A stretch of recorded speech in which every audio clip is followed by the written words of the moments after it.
Dumelang, Sanbonani, welcome to the Health Club. I'm your host, Clement Manyatela. The Health Club is a trusted portal for GEMS members and families across the country. This is where we unpack the issues that affect our health, your well-being, and your everyday life. Now, we often talk about young people being glued to their phones, and yes, they are. We hear about rising stress levels, anxiety, cyberbullying, and the mental health toll that comes with growing up online. And that's real. But the truth is, it's not just young people.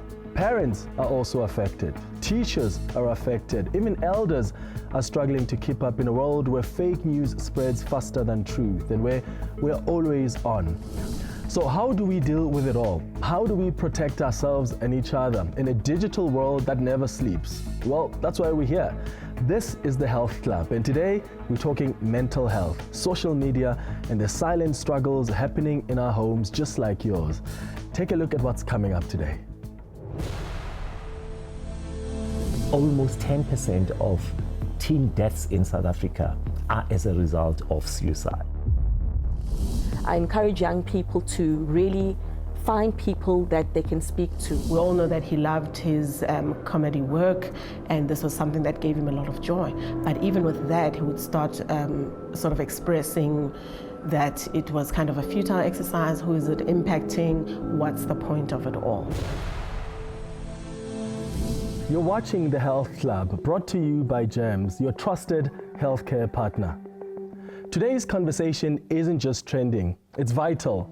Mental health has long been a taboo subject in many of our homes, especially in Black families. Too often, pain is masked as strength and silence is mistaken for survival. But things are changing. In our first insert today, we take a look at the quiet battles playing out behind closed doors and how real conversations around mental health are finally beginning to happen. Take a look. My name is Dawn Ngwenya Dibakwani. I am Ebenezer's sister-in-law. To me, Ebenezer, and that's what they called him. And whenever he was around, they would be running with him. He made them laugh, be like, Wani, Wani. And you know, I'd always get him on camera laughing with them. If you ain't got none, don't say none. But they always want to talk. And that's who we lost. Somebody who was really just a soft place, a second dad for them, and they absolutely loved having him around. When we didn't know first that he was depressed, what we saw was a deep sadness, dark days, a melancholy that would take days for him to get out of, right? He'd have these prolonged spells of feeling really down. And it also, in conjunction with that, have prolonged spells of isolating himself from family and from loved ones. We all know that he loved his comedy work, and this was something that gave him a lot of joy. But even with that, he would start sort of expressing that it was kind of a futile exercise. Who is it impacting? What's the point of it all, right? That's how we kind of saw that something is wrong. It's only at a later stage that we started to know about the suicide attempts. And at that point, then we kind of agreed that he would be admitted to a mental health clinic that also does rehabilitation, because part of the problem was that we were also seeing an excessive use of substances, in particular alcohol. So I think for me, it wasn't strange, but I think it brought me a sense of deep grief. And even with family members, when we shared news of his passing, there were family members who didn't believe it and didn't believe that it was a death by suicide. They thought that couldn't possibly be Abby. There must be something else that happened. Maybe an investigation will show us something different. So the message I would give to families that believe that their loved one is struggling silently is that they need to take it seriously, right? And normalize letting people talk about their struggles, because the more open we are to hearing what people are struggling with, the more they're going to share, and the better chance that we have to help them get professional help.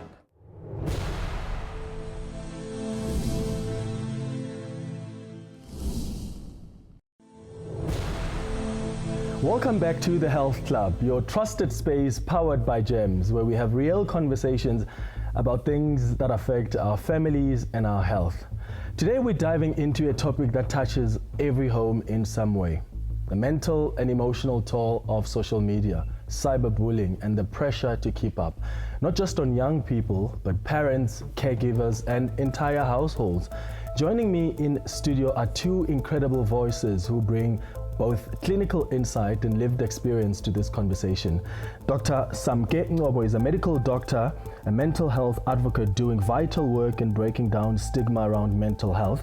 We also have Ngini Pasha, who is with the South African Depression and Anxiety Group. Dr. Ngobo and Ngini, thank you so much for making time for us. Thank you so much. How big of a crisis is this issue of mental health? Before we even talk about the digital pressure of it all, Ngini. Look, Clement, I think, in South Africa, really, this is a huge problem. In general, we're saying that at least a third of our population, suffers from, a type of a mental illness or will suffer from a type of a mental health condition at some point in their lives.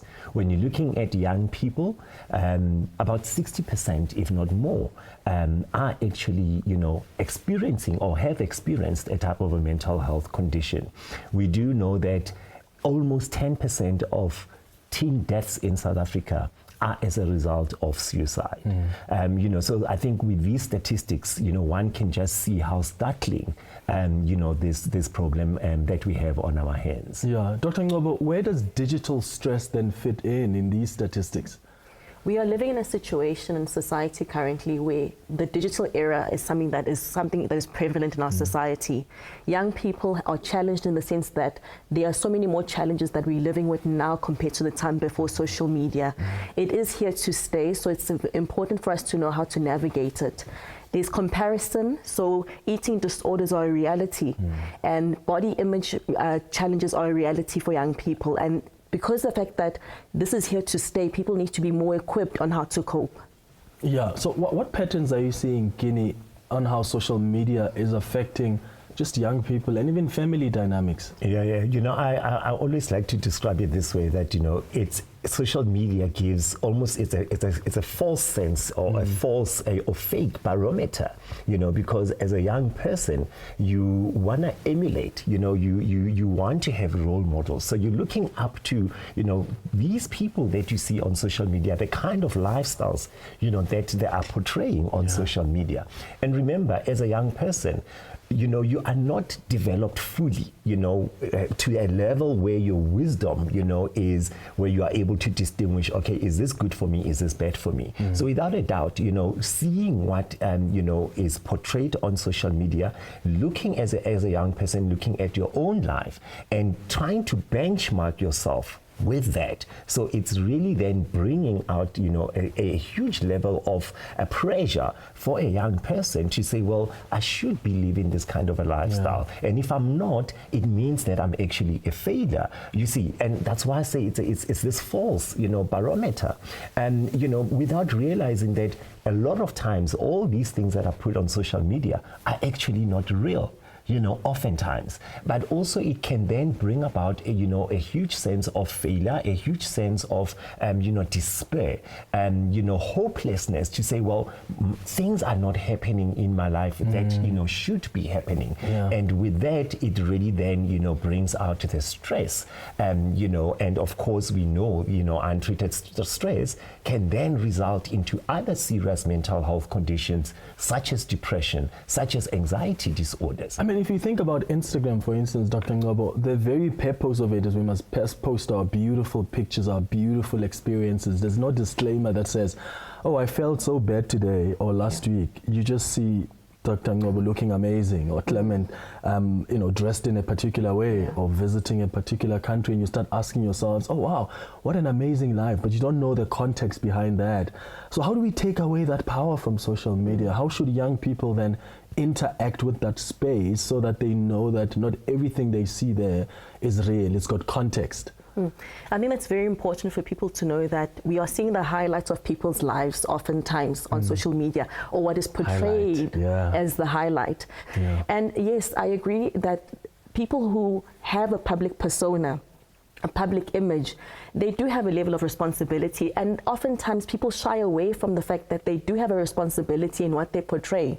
And the reality is that there has to be some level of accountability, because young people are the ones that are following them, right? So it's very important, and body image issues are a reality, and young people are starting to want changes in their bodies while they're still even developing.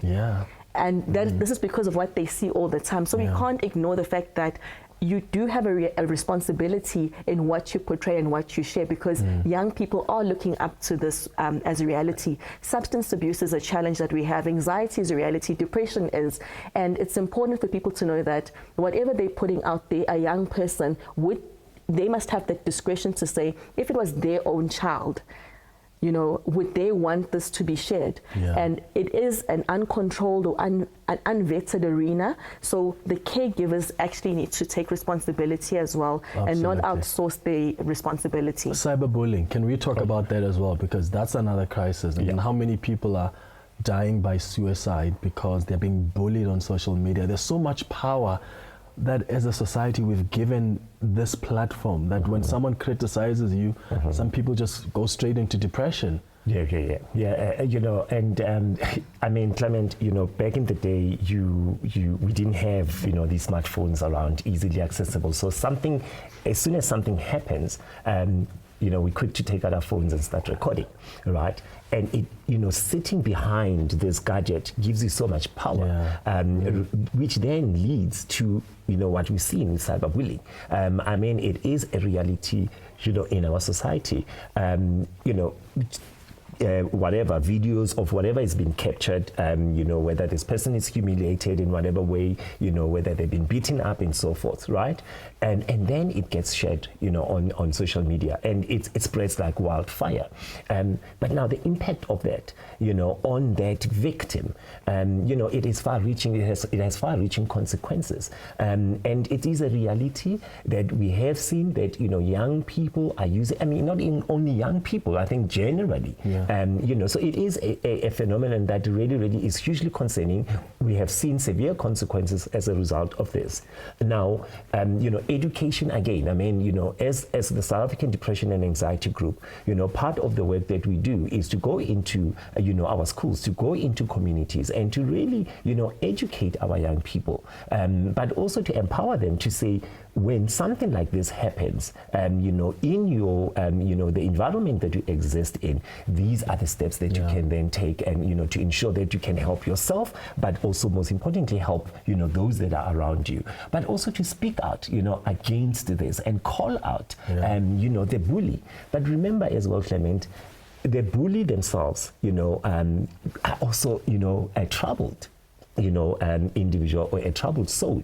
So yes, whilst we focus on the victim, which is important, but also the bully needs, you know, that intervention as well. And unfortunately, we have seen, you know, cases where young people have taken away their lives because of, you know, cyberbullying. So it is a global, you know, issue. Dr. Ngobo, you're a medical doctor yourself. When you look at just the constant digital exposure, does it manifest in clinical symptoms? Like, are we seeing more and more people with anxiety because of this digital overload?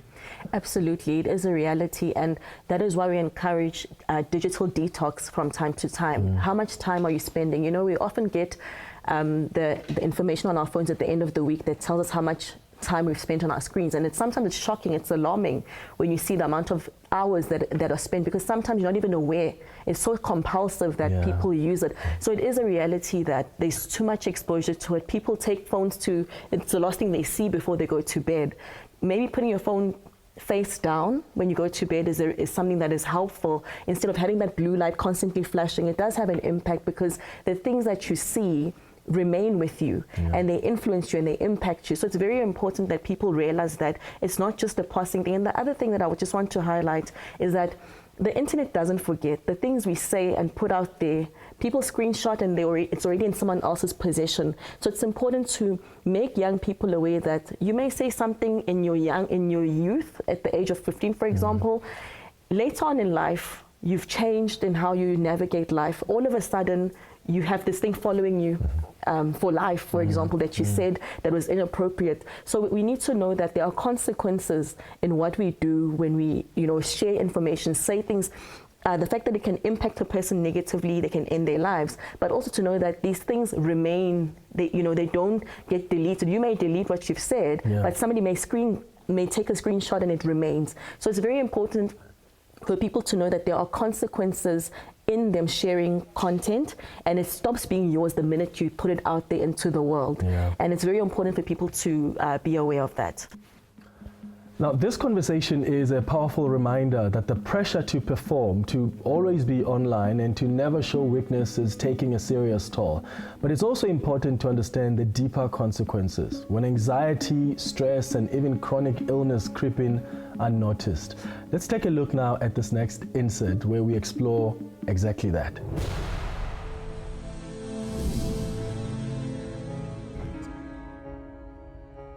So you feel stressed, but the body starts to, your heart palpitates, you start to break into a sweat, you feel you can't think clearly and so on. So the body reacts as well. And if you have that regularly on an ongoing basis, where it starts to affect your blood pressure, for example. Blood pressure is the key risk factor for heart disease and strokes. You're going to find that you're going to, in the long term, what we call cumulative stress. So additional stress over time is going to cause you to have a heart attack or other forms of heart disease or the risk of a stroke. Oftentimes, because the pace of life is so hectic, we tend to ignore what we are feeling. And the reality is, in some of our indigenous languages, there is no such word that you can translate sadness or depression into.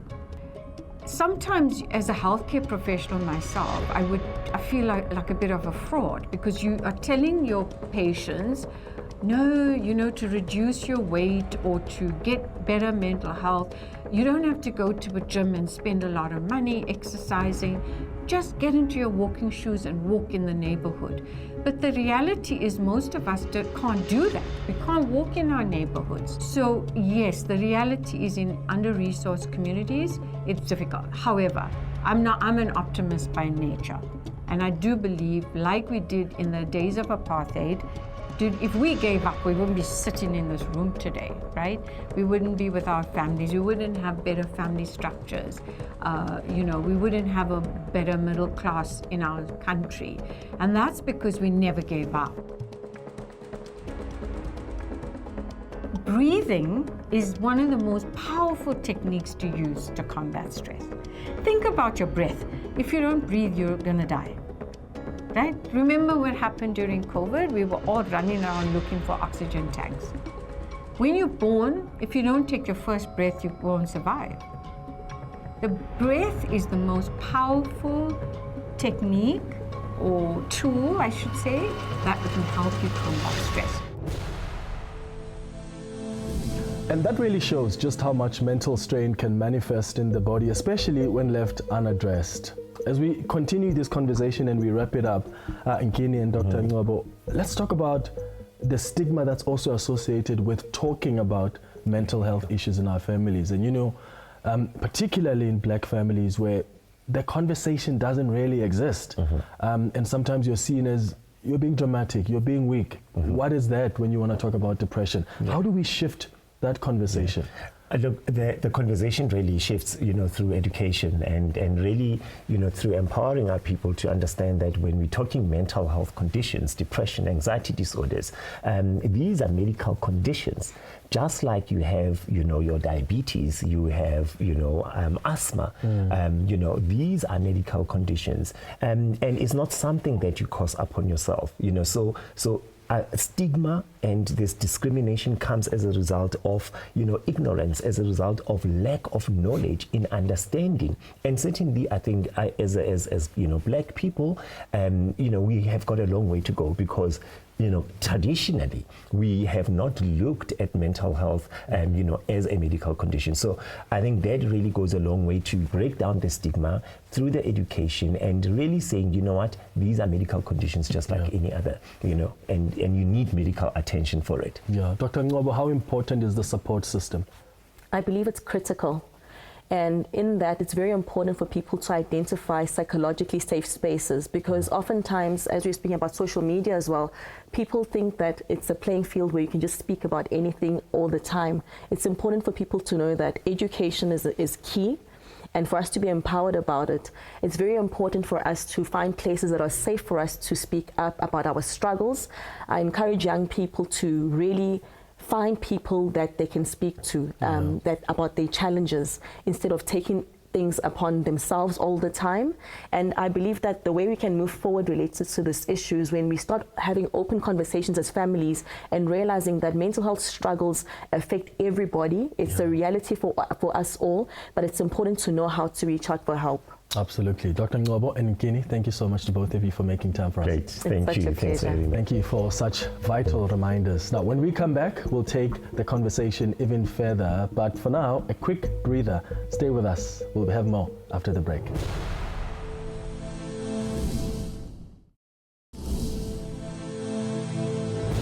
Welcome back to the Health Club. If there's one thing we've learned today, is that mental well-being isn't just a personal journey. It's a family, workplace, and community responsibility. We want to encourage all of our viewers, whether you are a young person battling online pressure or a parent silently carrying stress, to reach out, speak up, and take the first step towards better mental health. And if you're a GEMS member, remember, you're not alone. GEMS offers access to counseling services, wellness programs, and digital tools designed to help you cope and thrive. It's your medical scheme, but more than that, it's your support system. Here's a look at some of the latest initiatives GEMS has introduced to support your mental well-being and your family's overall health. Let's take a look at this week's GEMS News.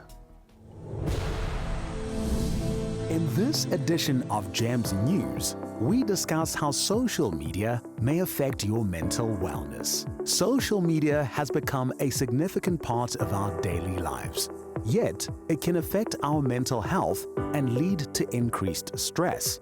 To maintain balance, we encourage you to set healthy boundaries around screen time. Limit usage before bedtime and engage in offline activities like exercise or hobbies on a regular basis. Take digital breaks to lower the risk of social media-related stress or anxiety. GEMS members have access to a range of mental health benefits, including psychologists, counseling and support services through their selected option.